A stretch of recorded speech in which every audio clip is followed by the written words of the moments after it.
ఇప్పుడు మనం టేస్టీగా ఉండేటువంటి బోటి కర్రీ ఏ విధంగా తయారు చేసుకోవాలో నేర్చుకుందాం. హలో ఫ్రెండ్స్, ఈరోజు మనం బోటి కర్రీ ఏ విధంగా చేయాలో మనం నేర్చుకుందాం. దానికి కావాల్సినటువంటి పదార్థాలు, ముందు బోటీని తెచ్చుకొని ఇలాగ శుభ్రం చేసుకున్న తర్వాత ఇందులోనే కొంచెం ఉప్పు పసుపు వేసుకుని స్టవ్ మీద పెట్టి ఒక 3 స్టీమ్స్ రానిచ్చే వరకు ఉడకనివ్వాలి. తర్వాత మళ్ళీ దీన్ని శుభ్రంగా క్లీన్ చేసుకోవాలి. ఇది బోటం. తర్వాత దీంట్లో కావాల్సిన ఐటమ్స్ ధనియా పౌడర్, అల్లం వెల్లుల్లి పేస్ట్, మిర్చి అండ్ సాల్ట్, కొంచెం చింతపండు పులుసు, తర్వాత ఆనియన్ పేస్ట్, గరం మసాలా, పచ్చిమిర్చి, ఆయిల్. ముందుగా స్టవ్ ఆన్ చేసుకొని పనం వేడెక్కిన తర్వాత ఒక 2 స్పూన్లు ఆయిల్ వేసుకోవాలి.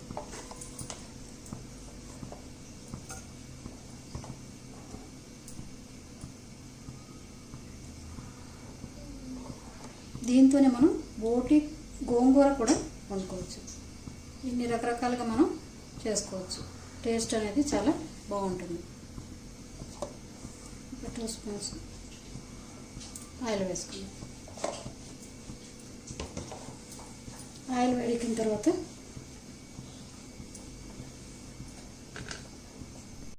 ఆయిల్ వేడైంది. ఇప్పుడు పచ్చిమిర్చి వేసుకుంటాం.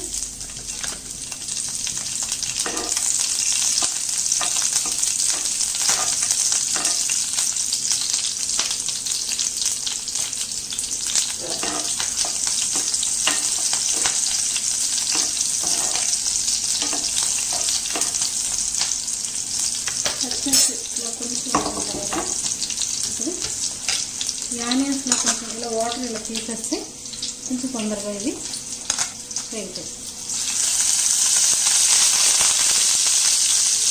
యాక్చువల్గా ఇది టిప్పు, ఆనియన్లో వాటర్ తీసేయడం అనేది చిన్న టిప్పులో ఉంది.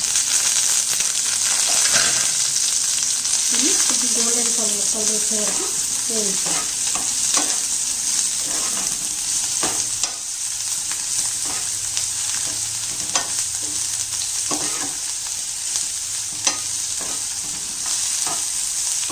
ఫ్రై అయిన తర్వాత 1 టీ స్పూన్ అల్లం వెల్లుల్లి పేస్ట్. ఎందుకంటే ఇది మన క్వాంటిటీని బట్టి మనం దీన్ని పెంచుకుంటూ వెళ్ళాలి. నేను బోటి అనేది కొంచెం తీసుకున్నాను కాబట్టి ఇవి కూడా దానికి తగ్గట్టుగానే కొంచెం క్వాంటిటీ అనేది 1 స్పూన్ తీసుకున్నాను. వెల్లుల్లి పేస్ట్ కొంచెం ఇలా కొంచెం వేగిన తర్వాత ఒక 1/2 స్పూన్ ధనియా పౌడర్,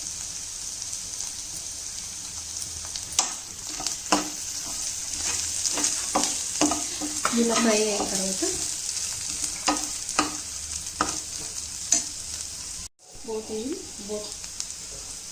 బోటీని ఇలా వేసేసుకోవాలి. బోటీ అంటే మీకు యాక్చువల్గా ఐడియా ఉండే ఉంటుంది, దాని గురించి నేను చెప్పవలసిన లేదనుకుంటున్నాను.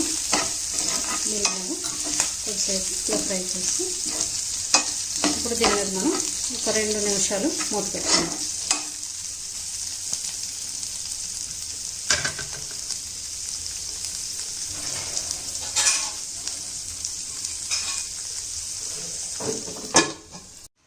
ఇప్పుడు మనం చేసి ఒకసారి దీన్ని ఇలా కలిపిన తర్వాత ఒక టీ స్పూన్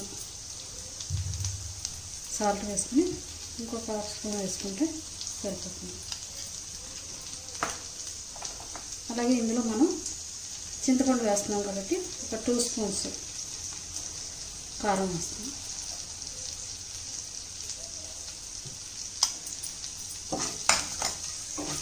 తర్వాత ఇవన్నీ ఇలాగా మిక్స్ చేసుకుని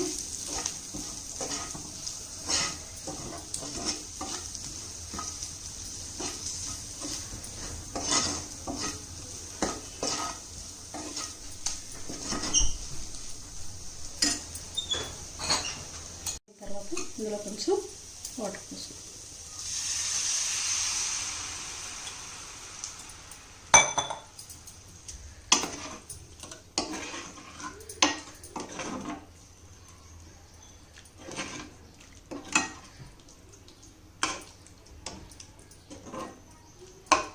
ఒక 2 మినిట్స్ ఉడికిన తర్వాత అప్పుడు మనం చింతపండు పులుసు వేసుకోవాలి. ఇలా ఉడికిన తర్వాత ఇందులో మనకు కావాల్సినంత పులుపు మనం వేసుకుని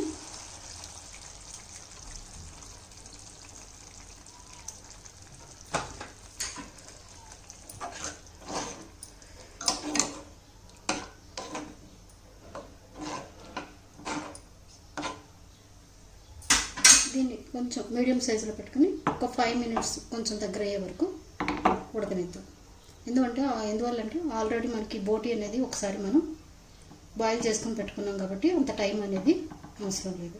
తర్వాత దించే ముందు ఒక 2 మినిట్స్ ముందు గరం మసాలా వేసుకుని అప్పుడు మళ్ళీ మనం దించుకుందాం. ఇలా ఉడికిన తర్వాత గరం మసాలా వేసుకుని కలుపుకొని ఒక 2 మినిట్స్లో తర్వాత మనం దించేసుకుని గార్నిష్ చేసుకుంటే టేస్టీగా ఉండేటువంటి బోటి కర్రీ రెడీ. టేస్ట్ చూసి చెప్పండి, చాలా బాగుంటుంది. Please subscribe. మమ్మల్ని మీరు కొంచెం ఎంకరేజ్ చేస్తే ఇంకా యమ్మీగా ఉండేటువంటి టేస్టీగా ఉండేటువంటి ఐటమ్స్ అన్నీ చేసి పెడుతూ ఉంటాం. ఇప్పుడు ఈ కర్రీని మనం వేరే బౌల్లో వేసుకుని దీన్ని ఇప్పుడు గార్నిష్ చేసుకున్నాం. టేస్టీగా ఉండేటువంటి యమ్మీ బోటి కర్రీ రెడీ.